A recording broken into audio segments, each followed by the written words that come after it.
14 సంవత్సరాలు అయింది మన పార్టీ పెట్టి.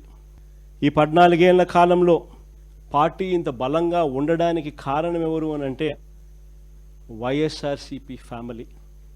ప్రతి కార్యకర్త నిజంగా భుజాన వేసుకున్నాడు కాబట్టే, ప్రతి గ్రామంలోనూ ఉన్న ప్రతి కార్యకర్త భుజాన వేసుకున్నాడు కాబట్టే పార్టీ ఇంత బలంగా ఉంది. మొన్న జరిగిన ఎన్నికల్లో కూడా ఒక్క వైఎస్ఆర్సిపి ఒక్కటే ఒకవైపు, మిగిలిన అన్ని పార్టీలు ఒకవైపు,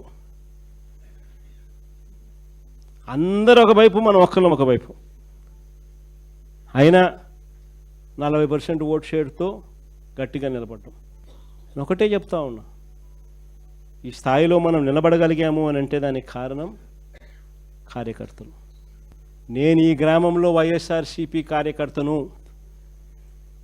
ఈ గ్రామంలో నేను మహిళా అధ్యక్షురాలను, ఈ గ్రామంలో నేను రైతు అధ్యక్షుణ్ణి, ఈ గ్రామంలో నేను యువత అధ్యక్షుణ్ణి, ఈ గ్రామంలో నేను సోషల్ మీడియా అధ్యక్షుణ్ణి, ఈ గ్రామంలో నేను బీసీ అధ్యక్షుణ్ణి, ఈ గ్రామంలో నేను ఎస్సీ అధ్యక్షుణ్ణి అని అనుబంధ విభాగాలు గ్రామ స్థాయిలోకి వెళ్ళి అక్కడ మన పార్టీని ఓన్ చేసుకొని భుజస్కంధాల మీద వేసుకొని వాళ్ళ ఆ తర్వాత వాళ్ళ కమిటీలు వాళ్ళు వేసుకుంటే, ఆ తర్వాత చంద్రబాబు నాయుడు కాదు కదా వాళ్ళ నాయన తలుచుకున్నా కూడా వైఎస్ఆర్సిపి గోటికి కూడా పనికి రాకుండా పోతారు.